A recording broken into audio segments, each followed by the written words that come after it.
Welcome, everybody, to the Inner Carnivore Podcast, Episode 9, with my special guest, Terri Haas, today.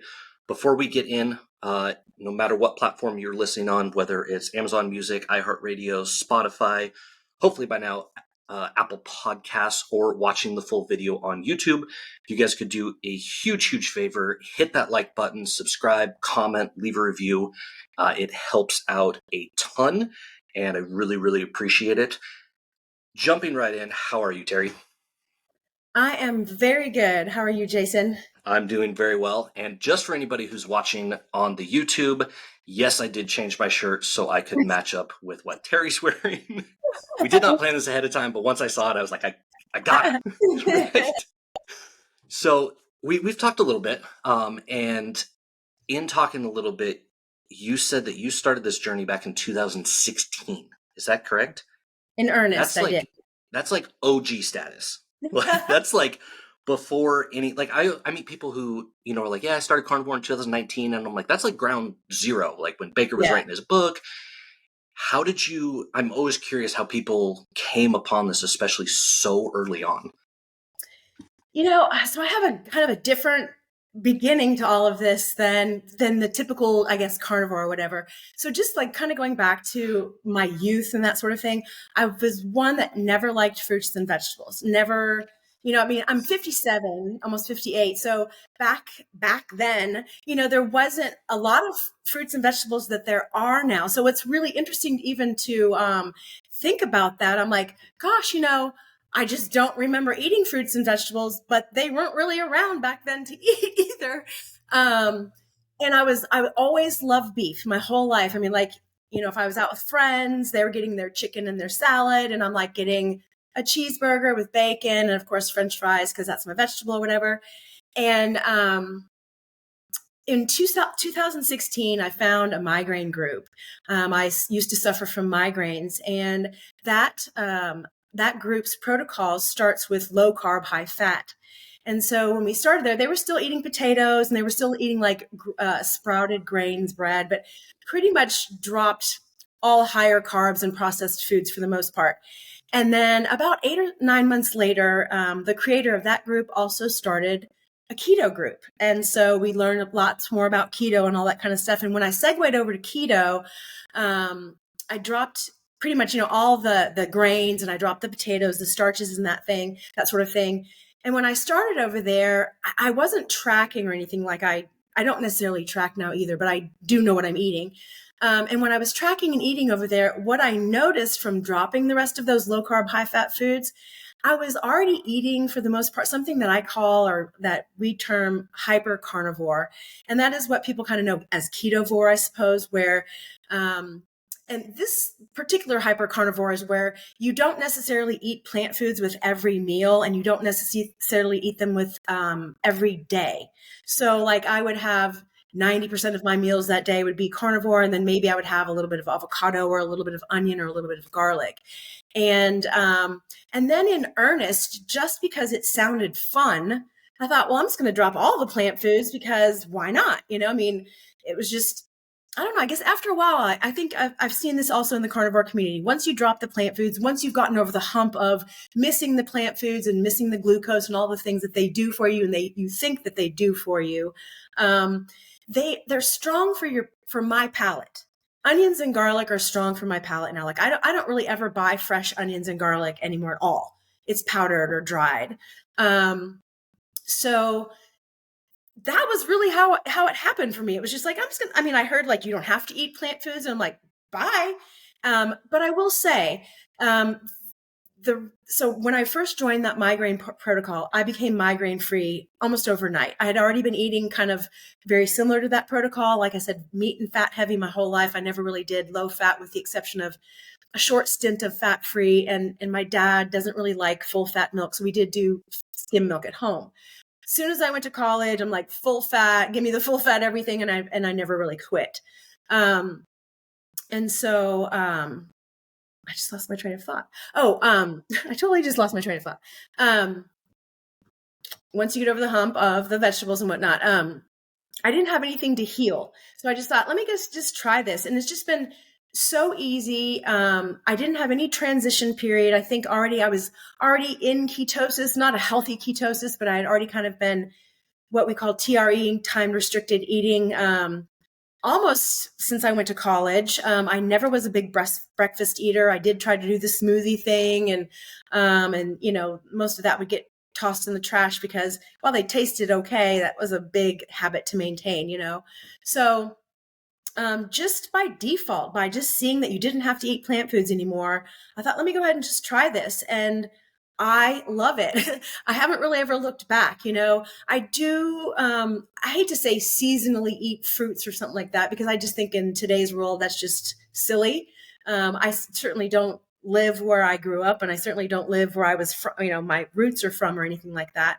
But I do stick to low carb, high fat, and sometimes, and I do segue off and eat some cherries and watermelon in the summer, and I'll occasionally have an alcoholic drink when I go out. But other than that, I'm beyond satisfied eating carnivore. I guess and I just got back to my train of thought. I will say, so the migraine group is a chronic pain group. So the people that joined that group were in chronic pain. We've already had lots of medications, lots of diet modalities, trying lots of things. And so it's kind of fortunate, I think, because the carnivore diet that we follow in there and that I have with my clients and that I follow is pretty broad. It's all meats, all seafood, all seaweed, eggs, mushrooms, and dairy, with the exception of lactose free and fermented, like yogurt and kefir, quark. And then also all spices, dried spices. So no fresh spices or anything. So to me anyway, it doesn't seem like I'm missing anything. That was like, oh yeah, that's my perfect diet. But I understand, people don't quite understand like not having fresh onion or not having fresh garlic. But so it's pretty inclusive as far as a carnivore diet is concerned in the broad spectrum of a carnivore diet. Super interesting about the migraines. What's the theory behind why that works for migraines? Well, so Angela Stanton is the creator and founder of the Stanton Migraine Protocol. And I was in another support group, and I never really tried anything for my migraines. My dad had them. I thought, okay, I'm going to have these the rest of my life, and I'm just going to be stuck in a room for 3 days and then recover. And one woman in that migraine support group kind of was looking for other things. I guess a bunch of people did, but I just never did. So she found Angela's migraine group, and she talked about it in this other group. And I thought, well, this sounds kind of interesting. It sounds a lot better than the group that I was in. It was like just this horrible Weight Watchers type group where everyone just complained and whined, and there was no real answers. And of course, I was in there trying to be this cheerleader, and I didn't know anything. I didn't know anything from them. And I was like, but I'm not going to take medications. And I thought, well, there's got to be some way. Well, there wasn't in that group. So I read her first book, and I joined that group, and I was like, this is crazy. Like, I don't quite understand this. And over the 8 years or so that I've been in the group, it's morphed just exponentially. She's a PhD. She suffered from migraines herself. And that's what got her bedbound. And that's actually was her impetus to find, like, what can I do here to learn about migraine? And so she found that migraine has its roots in glucose intolerance. So that right there, basically, we have a very ancient brain. We have more neurotransmitters. Our brain is structurally and anatomically different than somebody that does not have a migraine brain.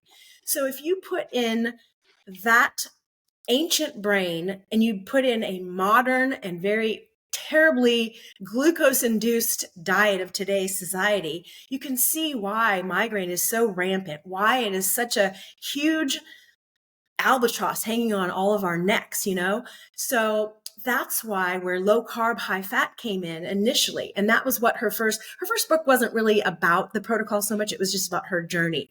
And then she developed this protocol, and it was low carb, high fat. And then just in more, and her research is never ending. So as she's come along these last 8 years, she's finding out keto, she thought maybe would be okay because it's even a further reduction of carbohydrate. And ketosis seems to really help with healing and autophagy and all those great things, right? And what she found out along the way is actually ketosis and the ketogenic diet and those macros and whatnot are not good for migraineurs. They actually make our migraines worse. And that is due to the fact that Our migraines are rooted in glucose intolerance, and that means that is rooted in insulin. And so when we have, without really saying everybody, but for the most part, everybody has the issues with insulin and insulin resistance these days. And for somebody without a migraine brain, you may get some headache. You may get this typical keto flu because you're reducing your glucose consumption and your exogenous glucose from plant foods and whatnot. And that may not be so debilitating for you. You can rest for a day or have this little bit of headache, but you can still manage and live your life. But a migraine can put us down. I mean, it could be chronic. You could be down for 4 months. It can put you down for 3 days and then a recovery of 2 days. And so it's quite life disrupting.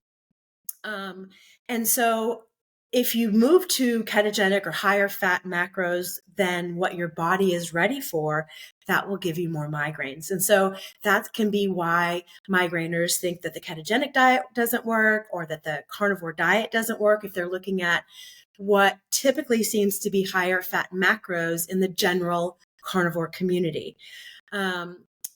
Typically, we need more protein to start out with to provide this excess glucose that the protein can turn into or provide versus the fat. We can't reuse fat as fuel initially. So that's where all of that ties into. So you have reduced your carbohydrate consumption or your plant consumption, and you've increased your protein consumption, reaching your leucine threshold, which will allow for protein synthesis, which is actually the basis of healing. So that will allow the mitochondrial healing, the cellular healing, allow the insulin to heal, allow your liver to heal, allow everything to heal. And then once your insulin is more stable, then it's time to increase the fat, reduce the protein a little bit. But we really will never move to a true ketogenic diet because that's really limiting because there's not enough protein there in order to reach protein synthesis. So in order to really stay on a ketogenic diet, you need to have that higher fat ratio or macro, I should say, in order to thrive for that. That's super interesting. Because my wife has migraines and they're not super bad. And she's usually only down for, an hour or two, but given, I don't like to talk too much about my family, but given the nature of what she does, it's not something that's okay. So that's super, super interesting. So for people out there who maybe have migraines or like borderline, completely rudimentary, like I know there's a lot more to it, but from a macro standpoint, what is the like macro levels that you suggest starting at as opposed to like a keto, which is, as you said, the much higher fat to protein ratio? Well, so there's 2 components actually, and Angela's research looked into, or her first actual discovery was finding that migraine is the root cause of it is actually electrolyte imbalance. So we throughout the day, like I have, of course, this is pretty much anybody in the carnivore low carb community, but I take salt with every single one of my waters, and hydration is extremely key because that's electrolyte water, water and salt. And then in our meals, we eat potassium heavy, which is pretty easy to do on a carnivore low carb diet because everything is in a pretty much whole state, and that's potassium heavy. And then we balance our meals to a certain ratio. So those 2 components, meaning the macros and then your electrolyte balance or your potassium and ratio balance, can help you become migraine free. So I don't really want to get into her specific protocol since that's her thing, but we do keep protein higher and fat a little bit lower, but it's about 60 to 70% fat and 30 to 40% protein. And then we also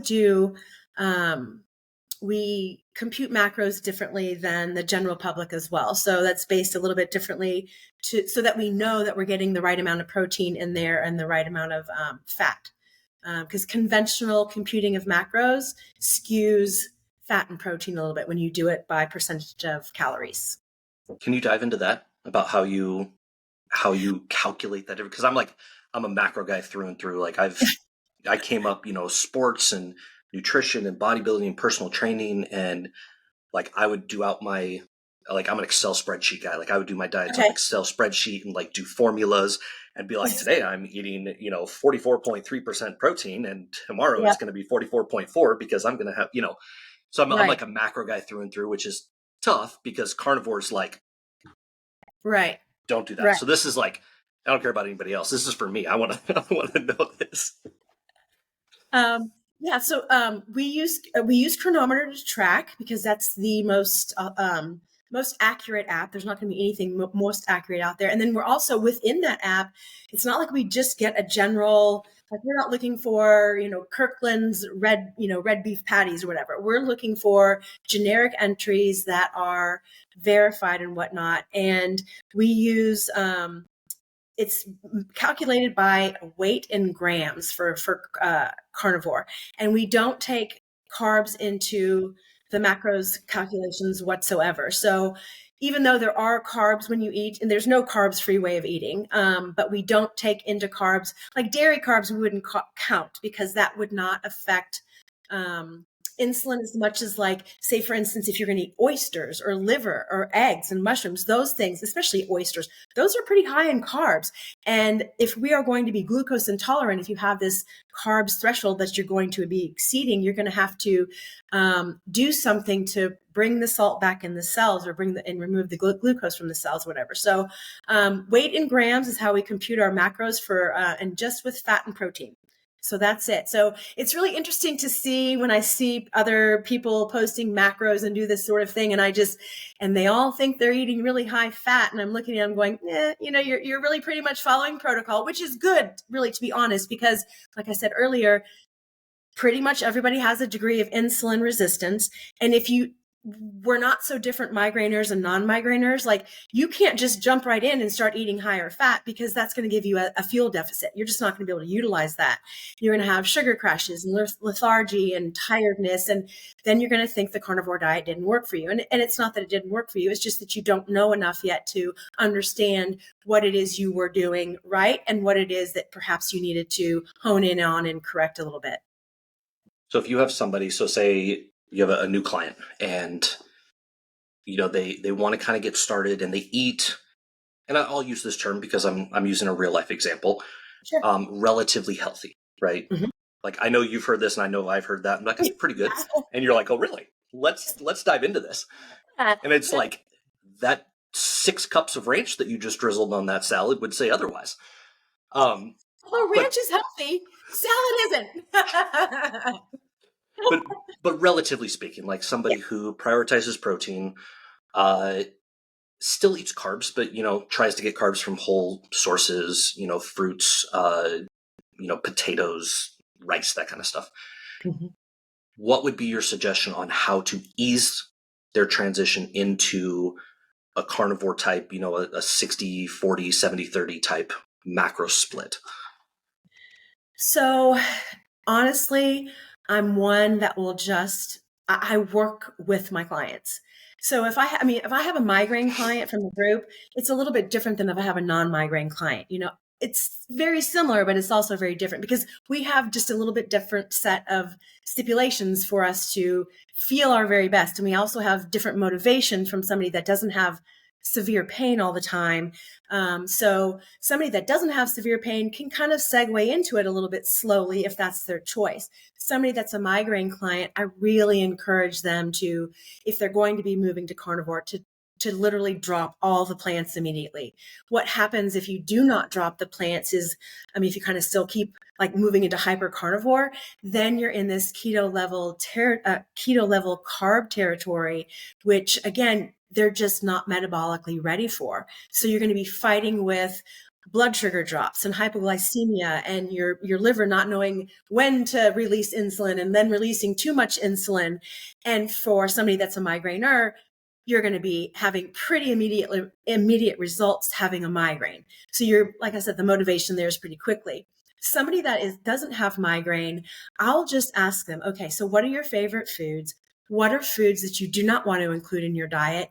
And what would you be willing to give up quickly? What would you be willing to give up a little bit slowly? And then really just over time, work with them that way. Or if it's just going to be one appointment, then we say, let's just develop this plan and say in 4 weeks, you're going to drop this. In 4 weeks, you're going to drop this. So it really is a tailored individual thing. And it just depends on what people are willing to give up and what they're not willing to give up. And in that, I do give them information on like, well, if you're going to be keeping this, let me go ahead and give you some information on the health benefits of keeping this and or the health detriments of keeping this, So just trying to really, really get in there and go, look, if you can get rid of processed foods, seed oils, and starches to start off with, that's a great start. The added sweeteners are always going to be the hardest ones, full stop, And I know that I'm going to probably say something that's really shocking. I know a lot of people move from sugar over to added sweeteners, and I really try very, very hard to get them to move back to sugar and use that as their added sweetener. And I mean, of course, I don't think I've ever had one person go, oh, okay. They've all been, oh, shock, horror, oh my gosh, And so I just try to give them a lesson on why plain old sugar is better for you than the other sweeteners, also full well knowing that there are no added sweeteners that are good for you. But sugar is the best one because at least the body recognizes it. The body knows what to do with it. When you use those other added, not all of them, but many of them, the body doesn't recognize those. Like stevia, for instance, the body doesn't recognize that. So what happens is you will still get insulin released, looking for glucose, looking to remove glucose from your body, but it doesn't find anything because the body doesn't recognize these sweeteners. And so insulin is just coursing through the body. And then the next time you eat that sweetener again, and here comes your insulin release. And there's nothing in there for insulin to do its job. And this is the very way that insulin resistance gets started. So at least if you eat sugar, your body knows what to do with it and it will remove it from your body. Now, yes, that will also wreak havoc with your insulin, but at least you're removing one of the detrimental things that the other added sweeteners will do. So that's a really big one that I really, I do these PSAs, and I've been doing them ever since I started my Instagram channel. And I'm just going to go ahead and say that they're really not public service announcements. They're kind of public shit posting announcements is kind of what they are. And I mean, I started them with just the sole intention of just saying some truths, and that's it. There are no judgments. They're just truths. Do I follow those truths all the time? Heck no. But I know that they're truths, and I know that I can make now an informed decision based on those truths. I get a lot of flack for those. People don't believe them. And I just say, I'm just the messenger. I'm not judging you. I'm just sharing things because I don't see these things out here. And I just want to inform you. And so there you go. I think that's a super important point because so I avoid this, especially happens on Twitter. I have a more broad following on Twitter. Much more includes, keto, low carb, but also a bunch of a fitness community, which for the most part don't prescribe to carnivore, which is fine. Sure. Like that's totally fine by me. Yeah. Because that's like my background, and that's, I'm all for like gym bro science. Okay. Because I think a lot can be learned from that. Oh yeah. And that's the one that I avoid all the time, partly because I'm not 100% sure on how to attack that, but it's like the Diet Coke versus Coke. And my short answer to people is, without being able to give you a biology lesson or a human A&P lesson, I can tell you that I have personally experienced clients where just getting them to give up Diet Coke has made huge changes. Like, I couldn't get them to give up anything. And I'm like, okay, just do one thing. Like, just give up Diet Coke. Yep. And they're like, why? I can't. I'm like, no, dude, literally just give up Diet Coke and you will be, and like, we're talking like 20 pounds in a month. Crazy. Yep.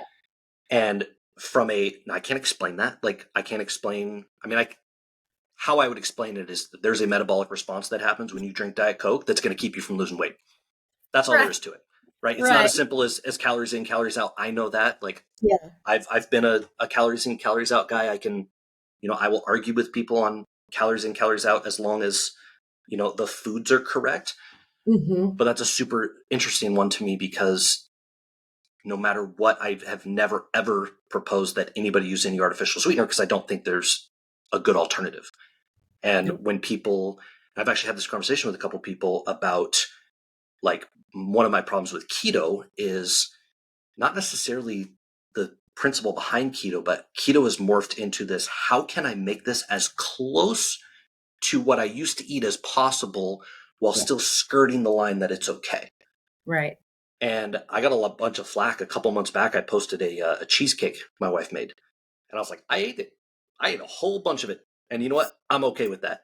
And they're like, Yeah. well, next time you should do this, and you should do a keto of like an almond flour. And they should. I said, no, absolutely not. If I'm going to do a dessert, it's going to be sugar. Like, Yep. I might buy it, right? I'm not above that. Right. But ideally, like, it's going to be made at home. I'm going to use sugar. I'm going to use sourdough starter, and I'm going to do it all because I'm not trying to trick my body into anything. There's the foods Right. that I eat that I know are not good, and there's the foods that I eat that I know are good, and I'm not trying to meld Yep. that together. Exactly. Well, that's interesting you say that because so I think we have similar views on the ketogenic diet as well. Um, I have coined it MSAD, Modified Standard American Diet, the fad keto diet that everyone follows. And in going back to like, so what I have discovered, and also Angela discovered, we've kind of all discovered this in the migraine keto group, that while keto has had its time when it first came out, or when we first learned about it in 2016, even though it's been around for a long, long time, whatever, but it kind of first became popular. And everyone, oh, I'm in ketosis and I'm this and I'm that and I'm this. What I've learned since is the ketogenic diet, the only real ketogenic diet out there, is really a diet that somebody that has epilepsy or cancer, or that absolutely cannot have glucose in their brain. It is not a fad diet. It does not contain coconut and almond flours. It does not contain fake sweeteners. It does not contain coconut products. It is a diet for somebody that must not have glucose in their brain because their brain cannot have glucose in it. They have to have super high fat and run on ketones all of the time, you know? So, I feel the same way as you. It's like I am going to eat real sugar with real butter, with real this, and I'm going to make it at home if I'm going to do it. I don't do it. I'm sure I'm added sweetener free, and that's just because of my migraine stuff. And I've been added sweetener free for so long. Besides the alcoholic drinks, those are very sweet, and I get sweet ones. But it just doesn't taste good to me anymore. As a matter of fact, about 18 months ago, I even moved to using whipped tallow with like 2 or 3 drops of clove oil in there for my toothpaste. And I've oil pulled before that, and that's just what it reminds me of and stuff. The strangest sensation about it is when you're done brushing your teeth, there's no cool, minty, fresh taste, right? But you get over that pretty quickly. And every once in a while, just because I don't even know why, oh, let me just grab this toothpaste again, because I still have a toothpaste to clean. I have a night guard that I sleep in. It tastes like the most horrific poison, and my mouth burns when I eat it. And so my first thought, I have a 3-year-old granddaughter. My first thought was like, I bet you this is how every kid who gets toothpaste in their mouth I have a feels. story for that. Because it doesn't taste good. Even though it's sweet, it burned. It tastes like chemicals burning my mouth. And that was kind of a aha moment. Like, okay, interesting. So what's your story? So I still use the standard toothpaste. I haven't moved away from a lot of things. Like, I've kind of come to the realization that there's so many things in this world that I'm going to worry about a select few. Sure. Like, I had this conversation on one of my last ones where it's, yeah, sure, in a perfect world, I'd get rid of all of the pots and all of the pans and all of the scents and all of, Right. but I'm also like, I concede on certain aspects, Mhm. and people can agree and people cannot, and that's, your own choice. So still do the toothpaste, but we have children's toothpaste for the boys, right? And so I'm brushing his teeth, and he goes, ah. I was like, what? And he goes, that's spicy. I was like, what are you talking about? It's the same toothpaste. He's like, no, it's spicy. I was like, no, you're being ridiculous. Continue to brush. He's like, no, like that, Dad, that hurts. I was like, what are you talking about? And this whole time I'm like, you're being ridiculous. Like, it's the same Yeah. stuff I do every single day with you. I see. And then we get to the end, and I was like, oh, I straight up gave him my toothpaste. And that was his reaction, was he's like, oh no, like you're literally burning my mouth. Like that's spicy because I accidentally gave him my toothpaste instead of his. Well, it also made my teeth sensitive. Like, I mean, I've never had sensitive teeth. Well, I've had sensitive teeth because I know the feeling, like when you've had like, low gums or something. Mm-hmm. And that's the exact same feeling too. So he's not lying. And I mean, this would not be anything I would have ever known had I not moved to tallow, toothpaste. And I mean, let me just say, like, I still use Costco shampoo. I haven't moved to tallow shampoo, although I use tallow in my hair. I use tallow in my body, I use tallow in my cooking. And all of a sudden, I don't even know why I moved to tallow toothpaste. It was just a thought. And I thought, I wonder if it's a lot like oil pulling. And I did enjoy oil pulling when I was done, when I was spitting it out. I liked that smooth feeling in my mouth. I didn't like sitting there, doing that for 5 minutes, whatever. But, and so I did do a video on it just to show people. And it's the weirdest thing. Now I've gone to the dentist 3 times since then, and I've not gotten not anything. Nobody said anything. Nobody said it's looked better or worse, but I do have good hygiene, mouth hygiene or whatever. I have good teeth. I have good horse teeth. So, but that's pretty interesting that your son felt that too. And he's not wrong. Yeah. And I once I realized it, I was like, okay, I can totally see that. Mm-hmm. And, obviously I felt terrible because I'm like, bro, like you're making this up. Like it's literally the exact same stuff. And I know it's like the most watered down nothing that you ever have. And yeah, so that's super funny you bring that up because yeah, it's 100%.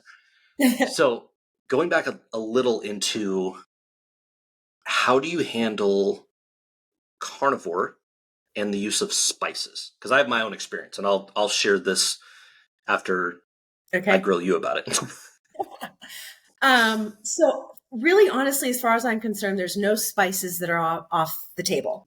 And as a matter of fact, I have a coffee pie, a carnivore coffee pie that I was a little bit concerned about at first. But I mean, there's like 2 tablespoons of decaf dehydrated coffee, freeze-dried coffee, and the whole thing. And I just said, you know what? I'm calling it carnivore because I'm eating it. People drink, and to be honest, I mean, I don't drink coffee, but if you drink coffee on your carnivore eating, I would still consider you carnivore. Yeah, I mean, I just do. You know what I mean? To me, fresh plants. I mean, if you're sticking fresh coffee leaves in maybe you're not so carnivore then, but a dried herb or spice, I think for myself and for thousands of others in the migraine group are fine.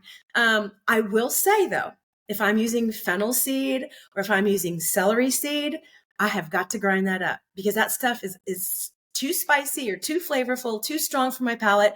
And my stomach will kind of rumble. It's like, it's a little too close to plants for me, so I'll grind it up. And I've also noticed that I've reduced the amount of spice if I add spices to something. Like I used to, do the tablespoon or whatever of onion powder or something. Now I'm down to like half a tablespoon. I also recently did this gyro meat, carnivore gyro meat, which I was like so excited about. I didn't know that was that easy to make and that flavorful. And I must say that the first time I made it, I was just like, the spices were far too much for me. So the second time I made it, when I made the reel for it, even though I lied and said because that's how much the recipe called for. But for my personal taste, I needed half the spices because it's just too spicy. I had the exact same experience. I did a lamb gyro burger with tzatziki. And I saw that reel. It looks delicious, by the way. Super good. But I was like, whoa, like this is like, I can't remember what spice it was exactly, but I picked it out and I was like, okay, that's a little much. But I've come under the same thing and my contention with anybody who brings it up, because I get this, that's not carnivore. That's not carnivore. I'm like, okay, well, how much do you want to break down what is carnivore and what isn't carnivore? Because some people want to go, oh, would a lion eat that? And I'm like, okay, well, first of all, a lion would fall into the hypercarnivore, and hypercarnivores only have to eat 70% meat. So there's 30% coming from something, and they ain't getting processed dairy products. So there's something else out there.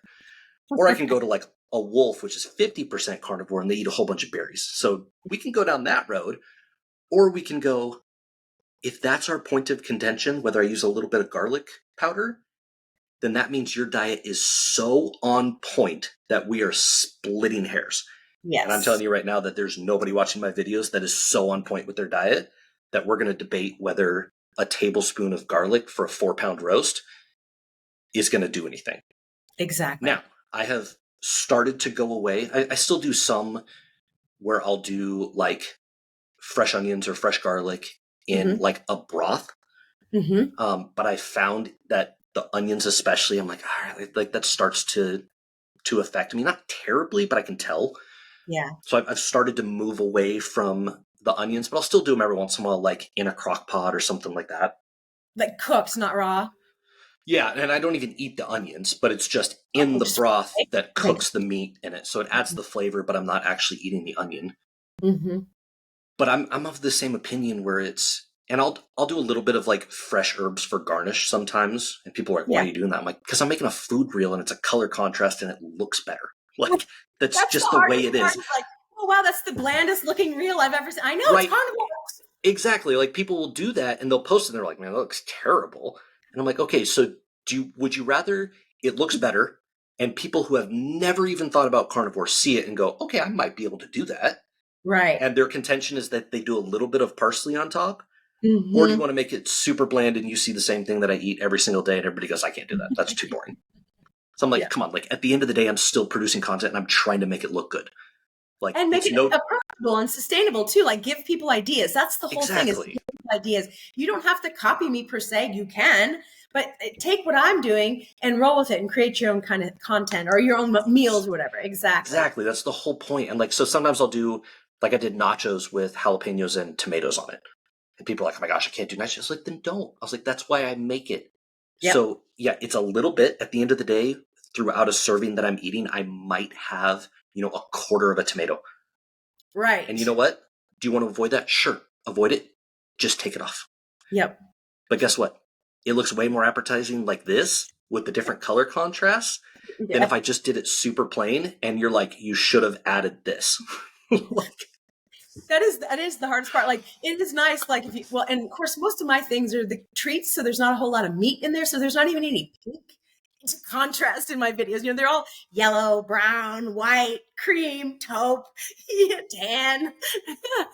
So I know I was super excited whenever I did the black cocoa stuff, and I'm like, yay, contrast, like people don't understand that. I'm like, I'm not like an expert at like chef food anything, but I understand that if I Yes. can get multiple contrasts of, and that's like I'll use different cheeses. They'll be like, "Why'd you use that cheese?" I'm like, "Because it's a different color." Like that's literally the only reason. Right? It's Well, I because even bought this is yellow and this is yellow and this is yellow and this is yellow, and guess what? It just looks like a yellow blob, like I'm eating Big Bird or something. that's the daggum truth. I'm cracking up. Well, and I also too, what I like to say too is, I mean, like going back to this reel that I just made. So that it was a top sirloin, and I mean, you get oxidized myoglobin, right? I mean, it happens. And if you don't eat meat regularly, and if you think your meat's a little gray and that's bad, then okay. So yes, I had this is as dark as my soul, or this is gray as my soul. And so, okay, this is a learning opportunity, so I can teach you about oxidized myoglobin, which can be a bad thing when you get to a certain degree. And I said, but color of meat is not the be all end all. I said, you have two other factors, this test and the slime test, right? So if it smells bad, don't eat it. If it's slimy, you don't eat it. And then I also this person came back and said something, well, you need to cook that longer. And I said, look, this just sounds like a win-win. I get the steak and you don't have to have the steak. And that's how I feel about spices too. Like, you don't want to have spices, more spices for me. You don't want to have dairy on your carnivore diet, more dairy for me. I don't understand that divide there. And it's sad because it should be inclusive. We should be trying to get everyone in. And so this little, like you said, this nitpicking and splitting hairs of like, your carnivore diet doesn't include dairy. That's fine. Your carnivore diet doesn't include that. That's fine. Not everybody is doing what you want to do. Not everybody wants the results. Not everyone's the same, and if you think that you're carnivoring harder than me because you don't have dairy, let me just fill you in, okay? Because you're not. I'm just love dairy and I happen to, be able to enjoy it, include it in my diet, and that's okay. Yeah, that's a huge point for me because people don't understand what the outside perception of carnivore is. And, some people will be like, "Why do you care?" Like this is episode 9, right? And I've had 8 people on here And like I could do a list, and I still have a bunch more coming, a list from all like pages of stuff that people have rectified or reversed. I had this gal that I just did that had a Parkinson's diagnosis reversed, like got Wow. off rheumatoid arthritis medication, Yes. had a stroke, and basically was like, had to be cared for. She was like an assisted living, essentially.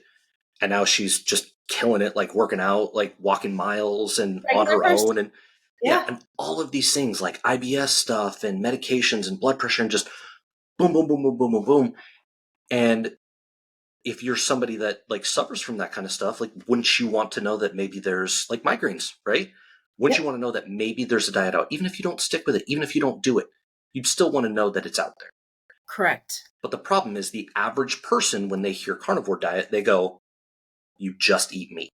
Like Yep. it's the only thing you ever eat. I'm like, well, it's not that simple. And they're like, well, that's what a carnivore is. I'm like, okay, that's why I'm trying to like broaden it. My idea of carnivore is there's 3 stages of it, and it's in varying strictness. Like you have the lion diet, which Right. is meat, salt, water. Like that's the only thing, red meat, salt, water. Yep. That's the only thing that you eat. And then you have carnivore, which is, a wide variety of meats, dairy if it's tolerated. And then maybe you have some spices and, maybe you drink coffee. Mm-hmm. And then you have animal-based, and people are like, well, animal-based isn't carnivore. I'm like, at the end of the day, like the most polarizing figure and the person who got carnivore out more than anybody is Paul Saladino, and that's his thing. Like the dude wrote a book. The dude's name was Carnivore MD. The dude has 1 million followers.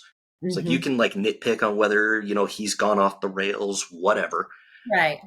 But I think that's still a loose interpretation of carnivore where you add some fruit and honey. Mm-hmm. And people don't understand. Like the outside people don't understand that there's this huge gap, and it's made worse by the people that you're talking about who are like, that's not carnivore. Right. I am carnivore, and that is not carnivore. And you're like, okay. I'm like, well, I don't think everybody needs to do the lion diet. No. When the average person is asking me, they're like, so like, is it really just that? My go-to is whatever you're trying to rectify, like the severity of that is the severity of the diet you need to do. Mm-hmm. And I always go back to Mikhail Peterson, like Jordan Peterson's daughter. She is severe. Like that girl was on rheumatoid arthritis medication at the age of 12 years old. Right. Right. Like that is, like for people that don't know, that is not okay. Like that's an autoimmune, like Normal. suppressing medication for Right. a 12-year-old. And she has all of these issues. Yep. And so, yeah, she has to be that severe because that's the only thing that works for her. And now she's doing amazing. She's pregnant now. Like that's Wow, I don't think I knew that. awesome. Yeah, I That think is she just, I awesome. saw a picture a couple days ago. I think she just That's announced so that. great. Right. And so she's doing amazing because that's what she needs.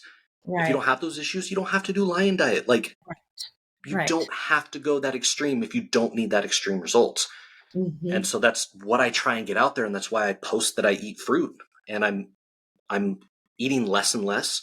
Mm-hmm. Like I found myself, you talked about like adapting to it. Mm-hmm. It took me probably a year where I would still have, a serving or two of fruit and a serving of honey because I felt better. Right. And now I'm getting to the point where I'm like, honestly, I don't know that I need that. And so How long have you been carnivore? I started super loose. Okay. I started September of last year. So a little over a Oh, year. okay. But you've And come when a you long talk way about, then. yeah, so when you talk about going in easy, I was carnivore for my meals. Okay. Like my meals were carnivore, but I would still snack on fruit. If there was, some kind of snack that I wanted to have or alcoholic beverage, there was no hold barred. Okay. And I still felt better. Like I felt a lot better. Yeah. And then it was the first of the year, so a couple months. And I was like, okay, maybe I should like take this a little more stricter. But I was very ease into it. Mm-hmm. And it wasn't as huge of a transition because that's not low carb, high protein. The higher fat content's a little unusual for me. But low carb, high protein is like been my staple when I'm trying to do Jim something. Joe science. Yeah, right. Exactly. Chicken breast and rice. So it wasn't. While. People do. Yeah. Why do you do more chicken recipes? I'm like, want to eat chicken anymore. I can't remember the last time I ate chicken, and you will probably. I actually, in a recipe that I'm doing for Thanksgiving here, I've got a carnivore stuffing recipe I'm doing. And it's supposed to call for poultry seasoning, and I don't have poultry seasoning, but I bought a package of something from Trader Joe's, and it's got vegan chicken seasoning. And yes, I'm putting that in it's got like paprika, turmeric, garlic powder, and onion powder. Well, Or something. my question is, how would it not be vegan? I love these things. They're like, this is vegan. I'm like, how would you make it not vegan? Like, My first thought was grind like, up some chicken bones and put it in there just so it's not vegan? I Googled poultry seasoning to see what was in it because I fully expected to see poultry in there. And I thought, oh, because I was going to go to the store to buy the poultry seasoning. I said, this is good enough. Yeah. Because I'll get those every once in a while if they're out of like rosemary or thyme, because I love rosemary and thyme. Like I'll cook with that all day long. Like I said, I don't eat it, but like that's basting steak or whatever. And they have like the poultry seasoning herbs, which is just that with sage. It's just thyme, rosemary, and sage. Yep. So how would it not be vegan? Like, I love they have to put vegan. This is vegan. I'm like, I want to see the non-vegan version. Like, somebody please show me that. Right. Well, getting back to what you were saying too about like the strictness. So in the migraine group, now we've got almost 16,000 members. And so, this is a chronic pain group. And along with the migraines, I mean, there's lots of comorbidities that come with migraine, like EDS is comorbid. IBS is comorbid, but we also have, just due to the nature of our diets and stuff, so many people with fibromyalgia and PCOS and other autoimmune conditions and metabolic health conditions, because we also have people that come in that do not have migraine that are allowed to be in the group as well. And so, and then it's very easy in the group mindset to move people over to carnivore because most people want to heal very quickly, but just like you were saying, just to attest to, I mean, there have been very few people that we have not seen reverse their health conditions, like literally every single autoimmune condition, every single metabolic health condition.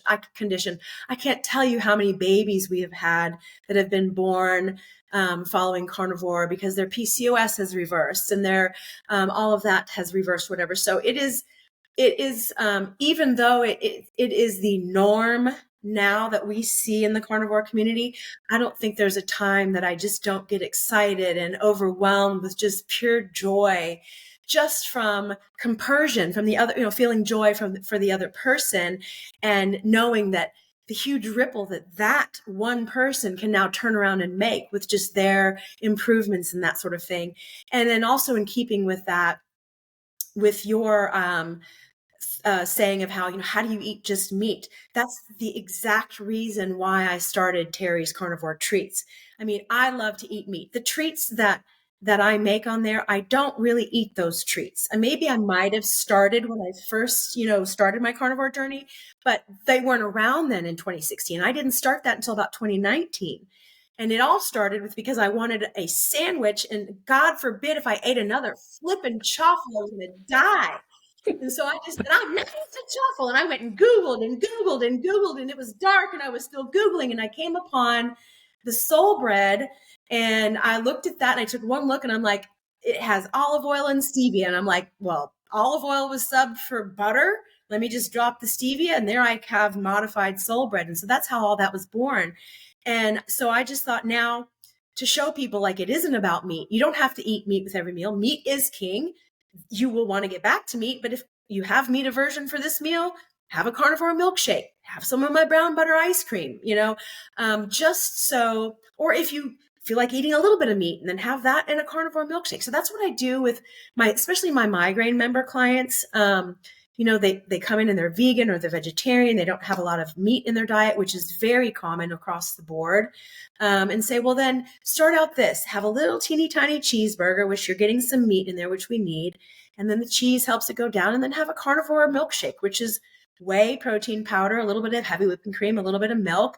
And then you're like having a cheeseburger and a milkshake, and that goes down easier. Have a bite of milkshake or a bite of burger and a drink of milkshake, and it'll get down. And pretty soon your palate will change, your taste will change, and you'll be able to eat enough meat, and you won't have to rely on my treats as much. Or you can have them with every meal. They are healthy. They have great protein in there and leucine in there and whatnot. So, and now I have kind of branched out. Initially, like I had this captive audience of 15,000 people, and they wanted to eat my things. So I know that the foods that I'm creating are palate pleasing for a carnivore or low carb, high fat community. So I got lucky that way. And now I'm branching out. Now I'm just like, let's see what I can do here. Let's see what I can do here. And somehow or another, they all seem to kind of work. I don't know how it happened, but they do. It's so funny because like that's like my exact story, but from a meat standpoint. And I'll get the same thing. I'm like, yeah, just don't have the bun. Or like, Yep. why are you trying to recreate bread? I'm like, Well, I'm loving like, what you're doing with the halloumi as a bun. That's fabulous. I'm totally loving that. yeah. And I'm like, people like, I'm like, okay, you don't understand. Like, I don't eat this way. Like, I literally just, obviously I eat the food that I make. Like, I Yeah. don't waste it.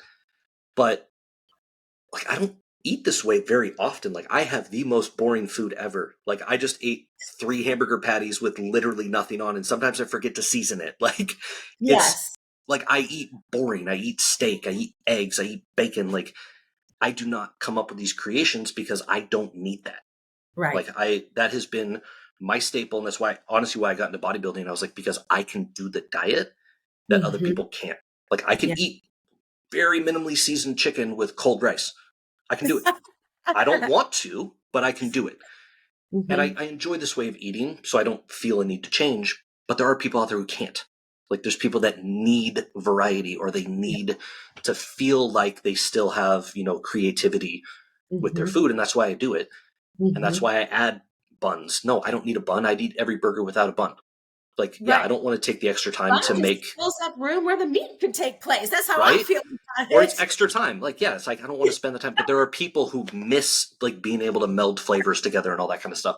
So I Yeah. think it's awesome that you're doing. I honestly have never made one of your recipes, and I probably should try it just because. But I'm not like a sweet. Like I don't miss sweets. I Right. miss cheesecake once in a while, and so like maybe once or twice a year I'll eat cheesecake. Like on Thanksgiving will be the Mm-hmm. last day before I'm gonna do BBBE. Okay. So I actually like talked to my wife. I was like, hey, if I make you like a bunch of food, will you eat it? Because I want to keep making reels, but I don't want to eat most of the stuff that I'm gonna make. So will you eat it? And she's like, yeah, sure. Just don't make it too crazy. Like I like simple. I'm like, okay, cool. Because Right. I was thinking, I was like, man, I'm gonna have to like do like a public service announcement and be like, hey, everybody, I'm not falling off the grid, but for like a month, I'm not really gonna do any food reels because You don't I'm want to trying to waste. like go super basic with this. Right. But yeah, it's the same thing, and it's people have such a hard time separating what we put on social media and what we actually do on an everyday basis. Like I can post a reel every single day. That doesn't mean that 3 meals a day I'm spending 6 hours in the kitchen. Like Right. this is just for ideas. Like Just for ideas. I don't know Exactly. how many people have been like, oh, that's awesome. I'm gonna make that. And be like, man, that was amazing. It's like it was awesome to be able to like hold my burger for once and Right. And or have the, like I yeah, did a bring down. yeah, Yeah. yeah, like I did a steak sandwich and they're like, oh my gosh, like yeah, like it doesn't have to be that. At the end of the day, if you just want to put steak on a plate, like eat that. But it's Yep. just to give people ideas and That's give funny. them Well, I know, and I even so I did initially like say I wanted to keep my my YouTube channel 100% carnivore, and then I realized, well, I have this lemon poppy seed MSB that I have, right? And so I put a lemon there, and I'm like, I'm still going to call this carnivore because there's just a little bit of lemon juice in there. Well, I went ahead and segued over and did a pumpkin loaf, a pumpkin MSB, and then I also did, it was a two for pumpkin bread pudding. And I came on and I said, okay, this definitely is not carnivore, but this is in keeping with a healthy way to eat it if you want to do this, right? So I made an entire batch of bread, of the bread pudding. With the loaf that you see there, I cut most of that up and froze part of it and then made that whole bread pudding. I ate whatever you see me, the bites that in the thing. I just threw out the bread pudding yesterday. Like I think it had mold on it. It's like a month old. Like I'm not going to eat this. I kept thinking I was going to eat it, but I'm not going to eat it. So, and that's tough. So what I've even started doing now, and I'm starting to either half or quarter my recipes because mine are treats. It's not like it's just one burger. Like I got this berry crumble pie that I made, and I loved it. It was so good. So I decided to make it again and to make it a little bit bigger. And so I made it a half recipe or whatever. So and just say to people, it's me, I live alone, I'm single, nobody else eats this way, and I just can't continue to throw food down the drain, and it just is wasteful. That to me hurts my heart, and it isn't what I want to represent either. So I'll just like, look, I'm quartering this, quadruple it, and it'll be a regular serving or whatever. So, but yeah, most of my stuff is going to be treats. There's not a whole lot of savory, and that's specifically to kind of draw people in. But I mean, like carnivore lobster mac and cheese, that's a really good one. I'm using kelp noodles, and that one's not sweet. That's awesome. Well, I think we're gonna have to do like something where it's just cooking. Like we got to do like an Instagram live or a YouTube live or something, and just do cooking. What I was saying when I PM'd you. That's exactly what I was thinking. Maybe like we pick a meal or a dish and like we do our versions of it, or we cook it together or whatever. We'll have to figure out something, because I think me, you, and Melly or whatever, I think that would be a lot of fun to do. And anybody else that wants to join in. But yeah, I think that would be a lot of fun. Awesome. We will set that up. Okay. So before I just like talk for forever. Oh my God, it's already been an hour. Okay. I know, right? Okay. Anybody who wants to get in contact with you, find your social media stuff, where do they find you? What are your names? I am Carna/Terri on Instagram, TikTok, YouTube, and then I'm just Terri Haas on Facebook. So that's where you guys can find me. I will link some of Terri's stuff. If you guys haven't checked her stuff out, she is a baking/cooking wizard. I'm still not sure how she gets the stuff. I've tried to make a couple like breads way back in the day, and I'm like, this is the worst thing I've ever tasted. And you make it, and I'm like, I feel like there's something. I feel like she's doing the video and then like putting some sourdough in right at the very end and not telling us about it. She's not. I'm just kidding. But no, not at all. No, you've got to try the MSB. As a matter of fact, so that's the stuff. I'm making a stuffing. I've never made the stuffing before. I've got the things dried out. They finally dried out for me, and I was like already amazed. Like, okay, I've tried this a couple times. It's never worked, but I finally got it. So I'm so excited to try stuffing today. Well, I will look for it. Everybody else, go give Terri a follow. Follow her on all of the platforms. I really appreciate you being on, Terri. Thank you, everybody, for listening. And until next time, everybody have a good one. All right, we'll see you soon.